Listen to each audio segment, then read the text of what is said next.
Siapa orang yang paling berperan dalam lompatan karir seorang Ella? Bukan namanya Ella kalau nggak bisa berjuang dulu. Ya. Sempat ada larangan nggak sih dari suami itu? Kalau memang tujuannya mau berkarir, keluar cabang. Untuk usia mau dibilang muda untuk menjadi seorang pemimpin, apalagi perempuan itu nggak ada masalah sih. Dimanapun berlian itu ditaruh, bahkan di lumpur pun pasti dia akan tetap berlian. Luar biasa sekali. Ya, tapi nikmat banget. Kita lihat dulu, kita dada dulu.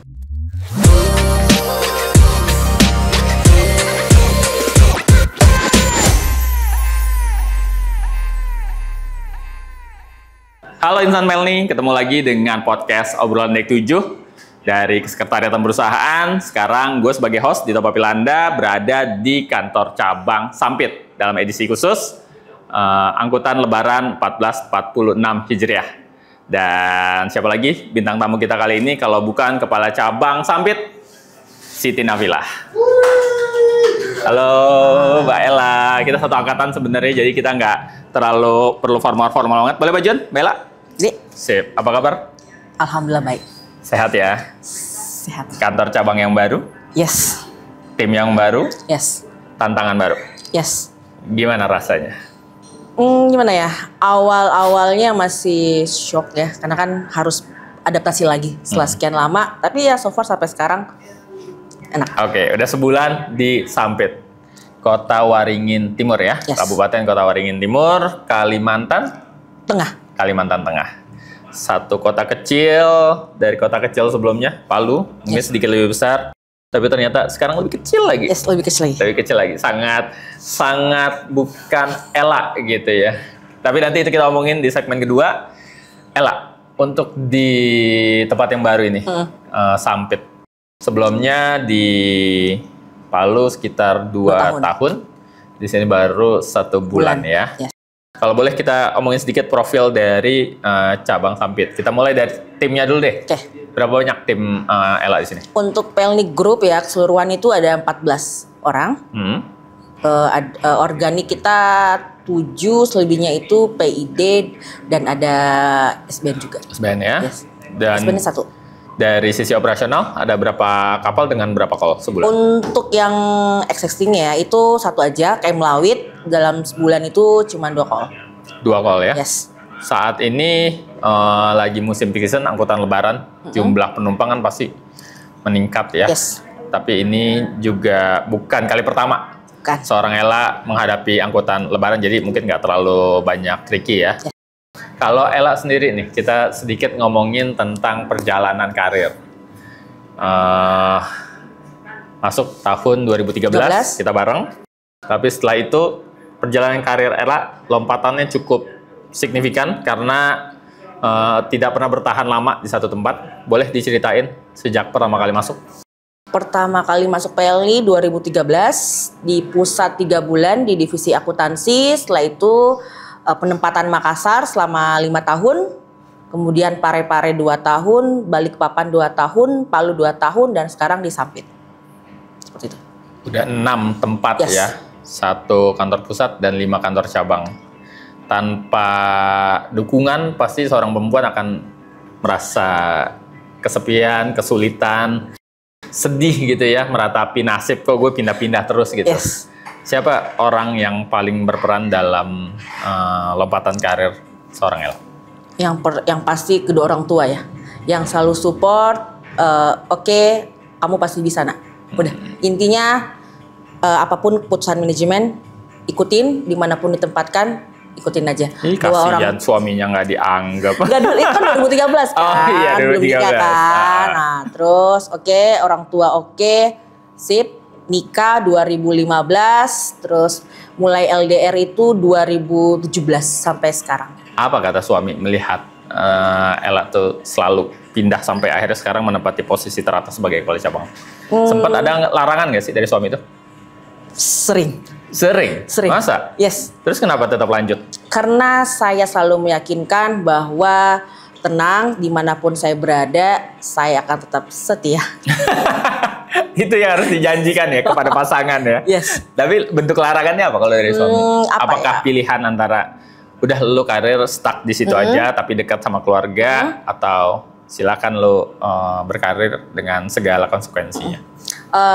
Silakan lanjutkan apa impianmu, karena kita kan sebelum nikah udah ngomong saya ini sebelum nikah udah kerja dan akan berkarir terus. Jadi minta tolong selama kita nggak ada masalah yang benar-benar besar, ya udah kita hadapin, tapi percaya bahwa saya bekerja niat untuk keluarga.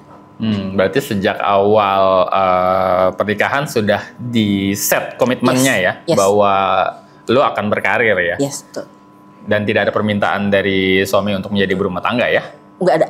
Alhamdulillah sekali, karena seorang perempuan yang berkarir butuh dukungan support moral dari keluarga ya. Betul. Sebagai Sri Kandi nih, Ella, Pelni ini kan dikenal sebagai perusahaan transportasi laut yang lekat dengan dunia laki-laki. Yes. Gitu. Kita terakhir ketemu di Palu. Terus kita sempat ngobrol ya soal kepemimpinan perempuan, tapi mungkin sekarang kita bisa lebih dalam. Yes. Kalau Ella sendiri ngelihat faktor atau kesempatan yang diberikan perusahaan saat ini dibanding saat Ella pertama kali masuk sebagai pegawai, itu gimana perkembangannya? Wow, saya pertama-tama mengucapkan terima kasih kepada manajemen PT Pelni yang telah memberikan kesempatan untuk perempuan bisa berkarir selama itu diberikan kesempatan, karena kan nggak semua nggak semua pegawai perempuan itu kan mau. Yang pertama kan keinginan kita dulu nih. Yang pertama kan ya walaupun memang lu siap ditempatkan di mana aja, tapi kan kembali lagi kan pasti kan manajemen melihat nih potensi dari seorang pegawai perempuan itu, dia bisa nggak sih sanggup bertahan nggak sih seperti itu. Nah, yang pertama saya pikirkan dari 2013 sampai sekarang itu kesempatan itu selalu selalu terbuka, terutama buat saya sendiri, karena selalu diberikan kesempatan untuk berkarir ya, walaupun kadang agak pemilihan cabangnya kok makin kesini makin agak jauh dari home base ya. Tapi ya mau gimana lagi, apapun yang telah diberikan oleh manajemen pasti yang terbaik. Seperti itu. Jadi ada atau nggak ada ketakutan? Nggak ada.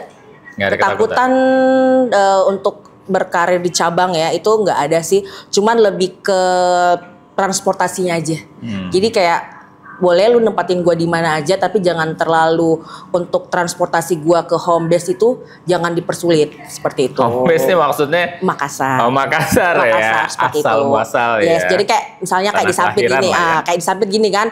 Kalau gua dari Makassar mau ke Sampit itu kan harus direct, atau dari Makassar Surabaya itu transit Surabaya 3 jam. Yang seperti itu yang masih sampai sekarang yang kayak belum mengganjal lah ya. Mengganjal seperti itu. Karena ada harapan hati kecil lah kalau bisa, kalau jangan jauh-jauh. Jangan jauh-jauh. Dari sisi transportasi. Yes, itu aja sih. Selebihnya yang dari awal sampai sekarang prinsipku itu dimanapun Ella berada pasti akan selalu ada kebaikan.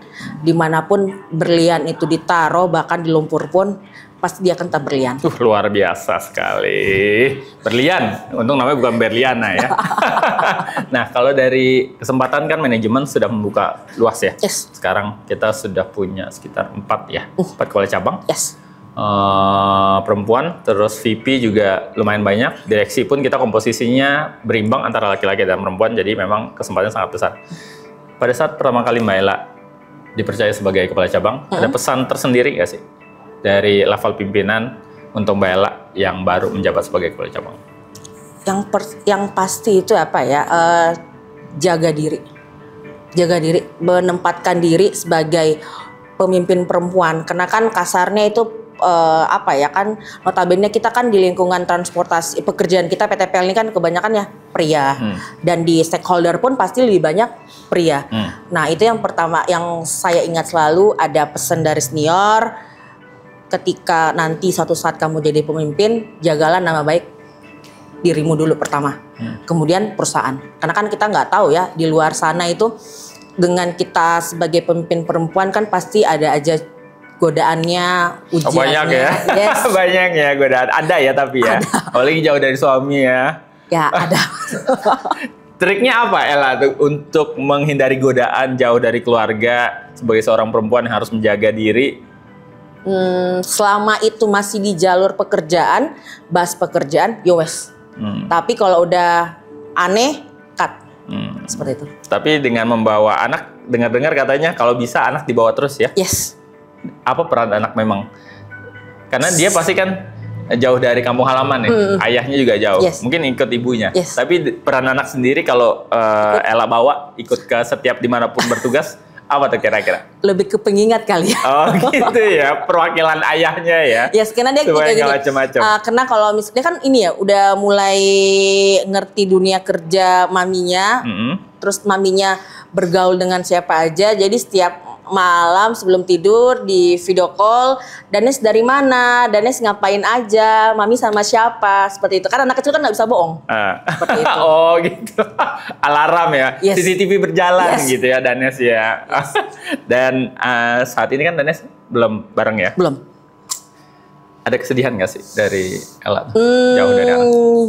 Yang pasti ada lah, ada kan. Ini kan nangis lagi kan kita kena rindu sama anak, tapi apa ya, sebagai ibu saya nggak mau egois karena pasti kan melihat situasi dulu, karena kan nanti Danes bulan 6 udah mau sekolah SD, jadi mau nggak mau sebagai ibu saya mau memberikan pendidikan yang terbaik buat anak. Tapi selama saya di sini belum mendapatkan sekolah yang terbaik lah ya, jadi ya udah nanti di Makassar aja dulu. Seperti itu. Nah, sebelum kita lanjut ke segmen kedua, Ella lebih betah di pusat atau di cabang kecil seperti Sampit? Saya lebih dari dulu sampai sekarang ya. Kalau ditanyain, lebih baik Ella bertarung di cabang daripada di pusat. Karena prinsip saya lebih enak berenang di kolam kecil, tapi nama kita wah, daripada di kolam besar tapi kita nggak bisa tampil. Karena ya pasti tahu kan Ella itu orangnya fighter ya. yes. Nggak Jadi bisa kalau diem ya. kalau nggak kelihatan itu kayak gimana gitu. Nggak hidup. Yes. Nggak hidup. Nggak ada tepuk tangan.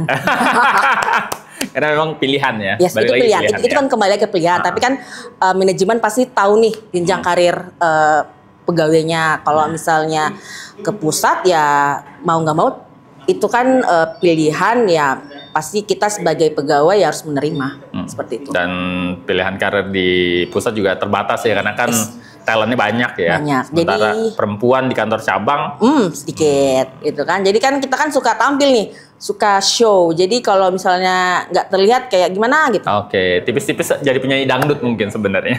Oke, Insan Melni, itu tadi obrolan kita dengan Kepala Cabang Sampit, Mbak Ella. Kita akan lanjut lebih jauh mengenal sosok Mbak Ella, tantangan-tantangan selama di cabang, dan termasuk cerita menariknya dengan instansi tertentu. Nanti akan ada di segmen berikutnya.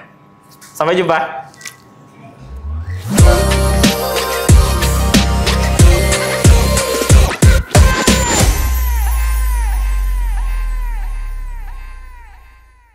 Insan Melni, sekarang kita sudah di segmen kedua podcast obrolan Dek 7 langsung dari kantor cabang Sampit bersama Mbak Ella selaku kepala cabang. Oke, di segmen 2 ini kita akan sedikit lebih jauh ngobrolin soal personal Mbak Ella. Terus mungkin pengalaman-pengalaman Mbak Ella di beberapa kantor cabang. Karena seperti tadi yang udah kita obrolin di segmen 1, Mbak Ella tuh udah di 6 kantor cabang. 5 kantor cabang plus 1 pusat di awal penempatan pertama. Yes. Dari seluruh tempat itu rasanya hanya Jakarta yang bisa memenuhi standar hidup seorang Ella yang kita kenal gitu. Jadi kalau teman-teman Insan Pelni ngikutin Instagram Mbak Ella atau follow atau nyimpen nomor kontaknya, pasti selalu lihat tuh Instastory-nya Mbak Ella nih nggak jauh-jauh dari kehidupan glamor atau kehidupan ibu kota gitu ya. Dan sekarang Mbak Ella 2 penempatan terakhir ya, Palu dan Sampit. Itu kan sepertinya bukan kota yang bisa mengimbangi kebutuhan atau gaya hidup Mbak Ella. Itu gimana rasanya waktu penempatan kota-kota kecil seperti Sampit dan Palu? Kalau Palu, jadi setiap pindah itu mutasi, yang pertama kali tak cek itu apa? Mall. Yes. Wajib ya? Wajib. Mall itu harus di list nomor 1 untuk dicek ya? Supaya itu mengimbangi kan. Okay. Jadi nggak stres-stres kerja, jadi ada Work-life balance-nya tuh di mall. Harus. Apa sih yang dicari di mall? Ya cuci mata. Cuci mata ya? Belanja. Makan, seperti itu. Yang penting ada bioskopnya sih. Oke. Ada Dan di bioskop. Palu, apakah memenuhi standar seorang Ella? Walaupun nggak seperti di Makassar ya, paling nggak ya ada bioskop, ada Jeko misalnya seperti itu. Yang penting anakku aman. Bisa diajak jalan lah bisa ya. ada playground seperti itu, aman. Nah, kalau di Sampit sendiri gimana kemarin? Pertama kali menjejakkan kaki di Sampit ya. Wow, amazing. Amazing. Amazing. Kayak oke, mari kita beradaptasi. Oke, ayo. Nggak bisa ini, harus kita taklukkan kota ini. Oke. Kalau perlu kita bangun mall di sini ya. Nah sih ya, kita seiring berjalannya waktu, mau nggak mau kan ini kan tanggung jawab ya. Jadi kita harus menerima ya, walaupun awal mutasi penempatan Sampit yang kayak mallnya nggak ada ya. Jadi kayak pasti bisa lah. Oke lah. Kita jalanin aja dulu. Kita jalan aja dulu. Ya awal seminggu, 2 minggu di Sampit merasa makanannya nggak cocok. Nggak cocok makanannya. Makanya mungkin aku turun 2 kilo 3 kilo deh. Kenapa di sini manis? Manis. Pedes? Oh manis.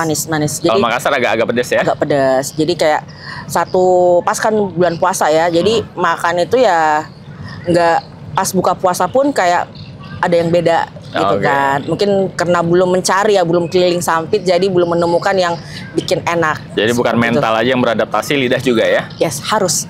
Itu penting itu. Okay. Jadi kalau kita ada penempatan dimanapun itu bukan cuma mental aja, lingkungan, terus lidah juga. Seperti itu. Kalau Mbak Ella sendiri ngelihat permutasian dari pengalaman pribadi gitu ya, di awal-awal sampai sekarang akhirnya sudah menempati posisi sebagai kepala cabang. Rasanya itu gimana sih? Pikiran-pikiran di awal sebagai staff dan akhirnya sekarang mungkin terbukti ternyata begini ya, gitu. Karena ya saya di awal. Pasti kan untuk seorang staff di awal tuh mutasi itu momok ya. Yes. Pernah nggak terpikir di pikiran seorang Ella? Untuk menjadi seperti posisi sekarang itu kayaknya ada, tapi untuk kayaknya gue perempuan nih kayaknya jauh deh. Waktu itu masih ingat banget 5 tahun di Makassar. Kenapa bisa enak keluar cabang itu, ada salah satu senior almarhum dia ngomong kayak gini, kalau kau tetap di Makassar kau nggak akan bisa berkembang. Kalau kau memang tujuannya mau berkarir, keluar cabang. Nah itu pertama kali di Parepare. Seperti itu yang buat Parepare ya 3 jam lah dari Makassar. 2 tahun adaptasi. Enak nih, cabang enak nih kayak gini kan, udah jadi ya waktu itu masih kepala urusan. Ya kan paling nggak kan kita udah bukan staff lagi nih. Maksudnya udah ada tanggung jawab lah ya, tanggung jawab lebih. Terus 2 tahun Balikpapan. Kok makin enak ya merantau. Menikmati ya. Udah jadi kepala bagian nih. Enak nih. Kayaknya butuh tantangan yang lebih nih. Nah gitu kan, waktu itu ada sebelum mutasi jadi kepala cabang di Palu kan, ya ada omong-omongan lah bakalan jadi kepala cabang ini kan, tapi kembali lagi apapun yang ditakdirkan itu pasti yang terbaik. Waktu itu kepala cabang, kepala cabang Palu. Wow, tanggung jawab makin besar nih kan. Bukan cuma mikir jadi kepala cabang ini bakalan seperti ini, ternyata harus harus menjaga nama baik perusahaan, nama baik cabang, dan nama baik diri sendiri. Itu yang harus kita setiap hari, yang harus kita pikirkan. Jangan cuman kerja-kerja, tapi kita kembali lagi karena kita kan bekerja ini bukan sendirian, ada tim. Nah tim itu yang harus kita jaga juga. Gimana bukan cuman kita yang yang istilahnya kayak bersinar, ya harus anggota kita harus ikut juga gitu loh. Jadi dimanapun Ella berada sebagai kepala cabang misalnya, ya anggotaku harus ditahu juga. Kalau bisa ya orang kantor pusat tahu nih, ini anggotanya Ella loh. Seperti itu. Luar biasa. Nah, kalau kita lihat nih dari proporsi direksi, 3 laki-laki, 3 perempuan. 2 diantaranya itu basicnya keuangan loh. Bu Ani dari BRI. Yes. Bu Dirut dari BNI, orang keuangan dua-duanya. Yes. Sekarang kepala cabang Sampit dari keuangan juga ya? Yes. Itu ada keuntungan sendiri nggak sih ketika lu punya basic dari keuangan dan perlahan-lahan menempati posisi pimpinan? Ada. Jadi gue tuh selalu ngomong, seorang kepala cabang itu paling nggak tahu basic keuangan. Kenapa? Jangan cuman operasi aja. Karena kan nggak akan jalan cabang itu kalau misalnya nggak balance. Operasinya oke, tapi keuangan administrasinya goyah. Jadi nggak akan nggak bakalan balance lah. Karena kan sekarang ini KPI kita kan kepala cabang itu kan banyak nih, operasinya, keuangannya lebih banyak. Nah itu harus terpenuhi semua. Jadi kalau misalnya kita sebagai kepala cabang nggak tahu basic keuangan, ya itu mau nggak, misalnya kayak gini ya kan, kita nggak seuzon ya kan, mungkin keuangan kita bakalan ada main atau gimana. Tapi kalau kita mengerti seluk-beluk keuangan itu seperti apa, kita nggak bakalan bisa nggak bakalan bisa kayak secara kasarnya kayak nggak bakalan bisa dibodohin lah seperti itu. Dan menariknya kan kalau dari posisi keuangan, duduk sebagai pimpinan, udah menguasai keuangan mungkin lebih mudah ya. Yes. Tapi kan kita perusahaan yang 70% operasional ya. Nah, justru gimana Mbak Ella ketika awal kalau kabar keuangan ya udah ngurusin kan keuangan. Ketika udah level kepala cabang kan berarti harus menguasai operasional juga ya. Itu adaptasinya gimana tuh? Tantangannya itu sangat besar ya. Karena kan saya benar-benar yang lahirnya itu yang basicnya keuangan. Nah, pindah ke Palu, kepala cabang mau nggak mau harus belajar operasional. Betul. Waktu itu saya belajar sama staf saya yang di Palu. Nah itu dari keagenan, muatan, ukuran-ukurannya, muatan yang harus naik ke atas kapal itu seperti apa, istilah lainnya dokumen-dokumen yang penting yang harus kita persiapkan sebelum kapal berlayar. Terus keagenan, kebetulan keagenan di Palu itu kan kapal asing semua, itu kan beda dengan treatment ketika kita melayani kapal lokal. Nah itu lebih lebih reward lah. Nah itu jadi aku belajar itu semua tuh. Jadi aku belajar sama anggotaku. Jadi aku nggak pernah malu. Ini ini gimana. Jadi kita sambil berjalannya kita sebagai kepala cabang ya aku harus belajar juga nih gimana operasionalnya di cabang. Terus gimana cara nge-treat penumpang-penumpang yang ada di cabang di suatu wilayah, itu harus kita benar-benar mikirin semua itu. Seperti itu. Dibanding ngurusin internal, ada operasional, ada keuangan, tapi juga ada tantangan di eksternal ya. Yes. Dari segitiga tadi, menurut Mbak Ella sebagai kepala cabang mana yang paling menantang? Paling menantang yang mana ya? Eksternal. Eksternal? Yes. Kenapa dengan eksternal? Karena eksternal itu apa ya? Karena kita ini kan Pelni di pelabuhan bukan cuma Pelni aja ya. Semua instansi terkait itu kita harus berjalan beriringan. Nggak bisa ada Pelni depan yang di belakangnya Pelindo misalnya, nggak sesuai. Kan itu kan sama aja. Kayak misalnya kapalnya Pelni bagus nih, tapi terminalnya kalau misalnya penumpang kita nggak serak dengan kebersihannya di pelabuhan, di terminal kan pasti larinya ke Pelni juga. Karena kan orang mikirnya itu, oh ini pelabuhan ini milik Pelni, bukan Pelindo. Nah itu kan kita harus bisa terus komunikasi, koordinasi dengan Pelindo. Waktu seperti di Palu kemarin kan, itu pertama saya masuk tuh agak kondisi terminalnya kurang bersih lah, kurang bersih kan, apalagi toiletnya. Kan perempuan ya, tau lah, emak-emak ya kan. Toiletnya, apanya semua itu pasti diperhatiin. Nah itu aku selalu tiap kapal sandar hubungin GM-nya langsung ya, GM-nya langsung, Pak izin, Pak GM, izin ini kamar mandinya gini-gini. Itu langsung diaksi. Karena mau nggak mau masyarakat pasti mengidentikan terminal atau pelabuhan itu dengan Pelni ya. Yes, itu yang selalu aku tekankan kepada anggotaku. Kerja jangan cuma mikir Pelni, jangan cuma mikir embarkasi selesai, semua selesai. Enggak. Itu kan pikiran masyarakat, oh kita masuk ke terminal nih. Oke, terminal ini Pelni pasti. Ada misalnya pencurian atau misalnya kebersihan di terminal, di pelabuhan itu, pasti orang yang mikirnya itu punya Pelni. Jadi mau nggak mau ketika misalnya kotor nih kamar mandinya, viral nih, oh ini Pelni. Padahal itu kan bukan, itu kan Pelindo, seperti itu. Jadi kita komunikasi harus intens ya. Harus intens seperti itu. Ngomongin soal komunikasi dengan stakeholder, ada cerita seru nih dari Ella yang kayaknya kemarin punya masalah bikin pening banget. Tapi itu kita ngomongin nanti di segmen ketiga. Sampai jumpa di segmen ketiga.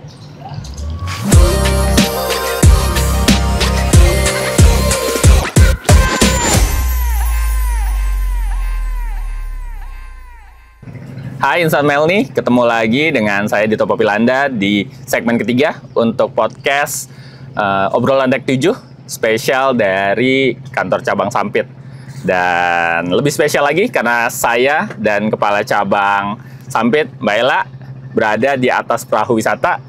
Tepatnya kita istilahnya di sini tuh susur sungai ya Mbak Ella ya. Susur sungai Mentaya. Nah, kita sebenarnya lagi OTW mendekati kapal KM Klimutu ya. Loser. KM Loser yang lagi OTW ke Pelabuhan Sampit. Tapi kita sempatkan dulu untuk ngobrol-ngobrol di segmen ketiga ini bersama Mbak Ella. Mbak Ella, tadi kita udah ngobrolin soal profil cabang, terus karakter penumpang di wilayah Sampit. Dan di segmen ini mungkin kita coba gali nih untuk pengalaman Mbak Ella setelah beberapa kantor cabang ya. Mbak Ella kan udah pernah di Makassar, udah pernah di Parepare, terakhir sebelum di Sampit adalah di Palu ya sebagai kepala cabang. Pasti Mbak Ella sebagai perempuan mau nggak mau sebenarnya lebih mudah ya untuk melakukan pendekatan ke pihak-pihak yang berkepentingan dengan kita atau stakeholder. Kalau dari Mbak Ella sendiri gimana? Sebagai seorang perempuan, sebagai seorang pemimpin sekaligus pemimpin wilayah, sempat di Palu dan sekarang di Sampit, baru berapa? Sekitar sebulan ya di Sampit ya. Ada tantangan nggak ketika mungkin di Palu seperti apa, di Sampit seperti apa? Oke. Ini barusan kemarin ya. Kemarin banget pas. Jangan kemarin dulu, yang di Palu dulu. Oh, di Palu. Pengalaman berapa? 2 tahun? 2 tahun. 2 tahun. Kalau di Palu ya dengan stakeholder itu enak banget ya. Pertama kita dekat dengan instansi KSOP, Pelindo, terus KP3, sama Angkatan Laut, itu semua alhamdulillah berjalan dengan. Sejak awal memang tidak ada hambatan ya? Nggak ada hambatan komunikasi. Nggak ada sama sekali komunikasi, enak diajak diskusi.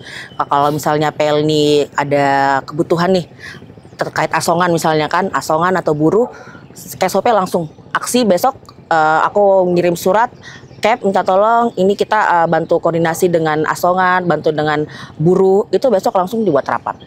Dengan seluruh instansi terkait, langsung seperti itu. Oke, kalau di Palu pendekatan awal Mbak Ella, waktu awal menjabat, ada trik-trik khusus nggak yang dilakukan untuk mempermudah komunikasi sama pihak stakeholder? Ini aja sih lebih ke apa ya, lebih menjelaskan secara detail gimana kebutuhan Pelni, karena kan Pelni nggak bisa berjalan sendiri kalau nggak ada stakeholder terkait ini. Kayak misalnya KP3 nih, Pak, saya minta tolong ini untuk pengamanan ekstranya ketika ada penumpang yang misalnya lebih banyak ya. Nah itu mereka tuh langsung aksi gitu. Nggak ada yang, oh iya Bu nanti ya kita gini. Enggak, itu langsung aksi. Besoknya saya minta telepon komandan, minta tolong untuk bantuannya. Itu langsung di lapangan semua berjalan dengan lancar.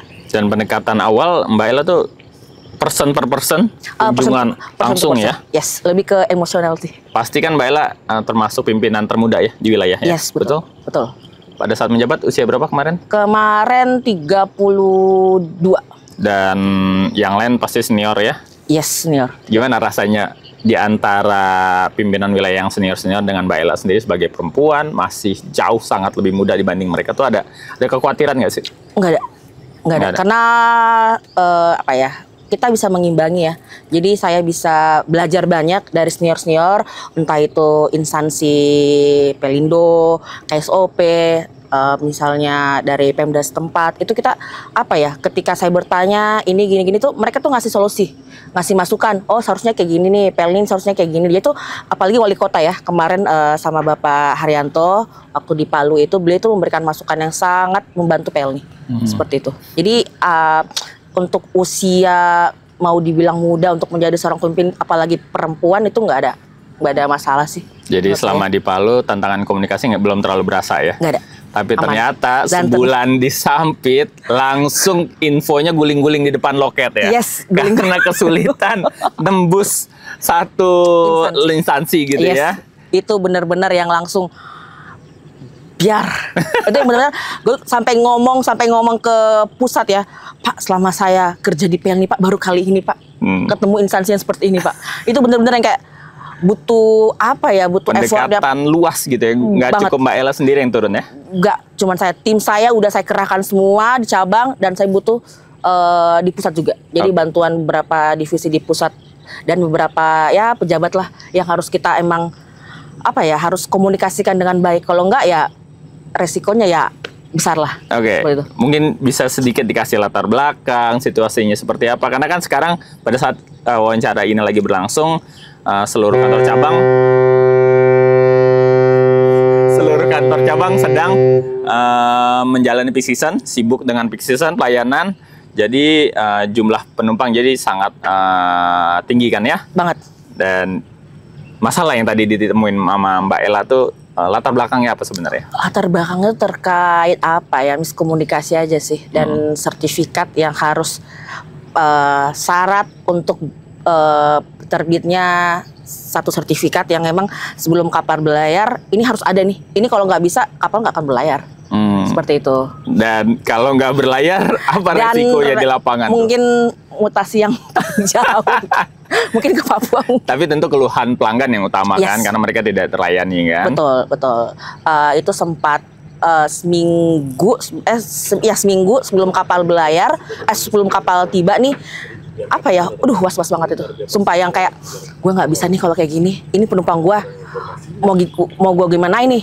Terus kemudian pada saat itu kan mudik gratis nih.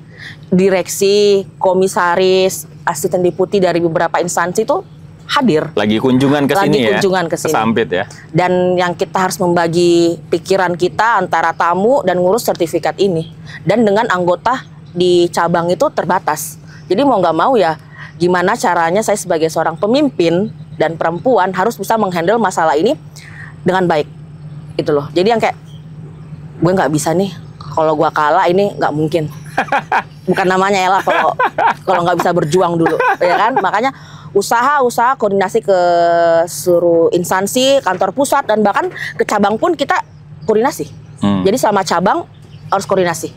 Jadi pada saat yang bersamaan, Mbak Ella di cabang harus menghandle mudik gratis. Yes. Terus direksi, komisaris, orang-orang pejabat penting rame. Yes. Instansi yang akan diundang untuk hadir di Mutis itu harus dikontak langsung sama Mbak Ella. Yes, di betul treatment. sekali. Betul. Dan di saat yang bersamaan ada satu administrasi yang harus dipenuhi. Yes. Yang betul. kalau tidak diperoleh, itu kapal nggak bisa jalan. Yes, itu yang buat saya sampai pas hari Minggu tanggal 23 buka puasa itu nggak makan. Sampai saking Nggak nikmat. Nggak nikmat banget. Kita lihat dulu, kita dada-dada dulu sama KM Loser. Lawit. Lawit, sorry. Lawit. Nah, pas banget kan? Pas banget kan? Keren Luar ya. biasa ya. Keren ya idenya ya. Jadi ini di sungai, namanya Sungai Mentaya ya? Mentaya. Sungai Mentaya. Oke, luar biasa loh pemandangannya baru kali ini kan? Keren ya. Makasih Mbak Ella sudah kita kasih kesempatan untuk podcast langsung di sini. Nah, lanjut dari masalah Mbak Ella tadi. Ternyata Mbak Ella langsung mencoba komunikasi ke instansi tersebut untuk memenuhi administrasi yang dibutuhkan, nggak tembus. Nggak tembus Ya? Nggak, karena ya mungkin yang bersangkutan ada miskomunikasi sehingga apa ya hubungan emosional ya. Oke, tapi kalau boleh dikasih bocoran, ini ada hubungan sebenarnya sama mudik gratis, yang mana ada satu kendala, beliau lupa dimasukkan untuk dikasih sambutan, betul? Yes, itu salah satunya. Itu salah satu penyebab. Jadi hal kecil itu bisa berdampak luas ya? Yes, benar. Karena makanya aku sampaikan waktu itu kan emang benar-benar menjelaskan secara detail apa sih yang membuat instansi ini bukan nggak mau membantu ya, mungkin ya namanya kita ini ya kurang koordinasi, kurang komunikasi, jadi mungkin ada ketersinggungan. Jadi ya mau nggak mau ya saya sebagai pimpinan PT PLN membutuhkan beliau ini ya mau nggak mau ya kita harus gaspol gimana pun caranya dia oke, baru. Tanpa menabrak aturan, tanpa tarik urat ya? Yes, no. Jadi Mbak Ella masih menghindari itu? Masih. Jalannya gimana tuh untuk melunakkan satu instansi ini?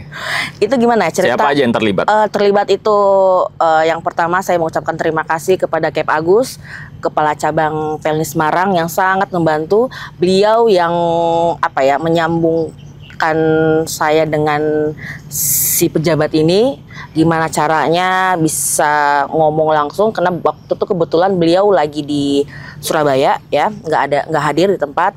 Terus ada beberapa direksi, komisaris turun tangan untuk menghubungi ya? Yes, komisaris, beberapa VP, nggak tanggung-tanggung, nggak cuma satu ya? Semua tak terobos.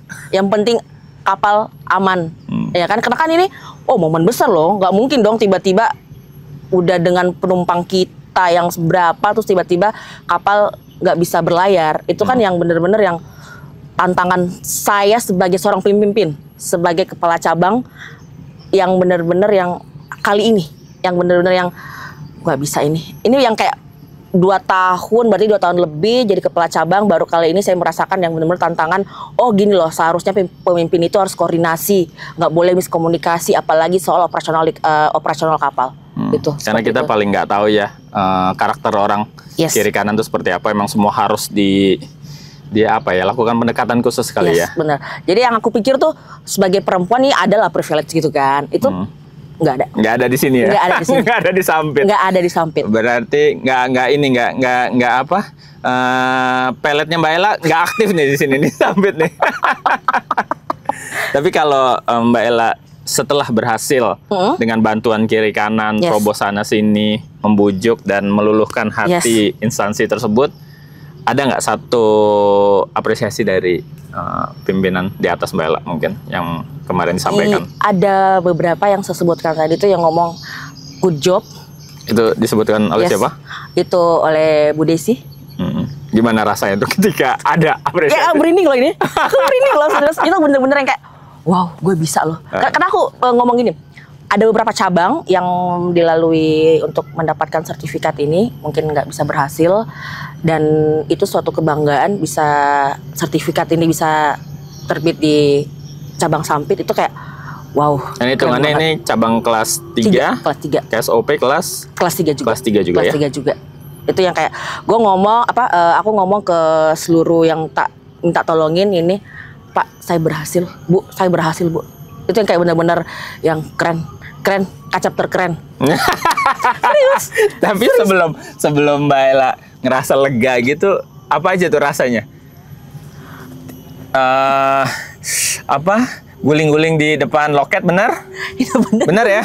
Benar ya Maya ya? Ada stafnya di sini. Itu enggak minum itu kayak yang ST yang kalau kita buka puasa itu seger banget tuh, kayak rasanya hambar. Gak ada rasanya ya? Gak ada rasanya. Dimana kita yang tiba-tiba kayak Agus ngomong, Ndo jam 8:30 malam habis taraweh kita Zoom dengan beliau. Dengan kasih-kasihnya, 4 kasih, dengan pimpinannya, terus dengan Kep Agus. Itu dari semenjak dia ngomong, udah teleponin semua tuh. Instansi yang harus menelpon semua pejabat yang sekiranya bisa membantu. Dan kebetulan pada saat itu komisaris independen Pak Dede hadir, terus ada Bu Anik kebetulan hadir juga waktu itu di kunjungan ke Sampit, dan itu yang memberikan solusi, lo harus gini, dan itu sangat-sangat wow.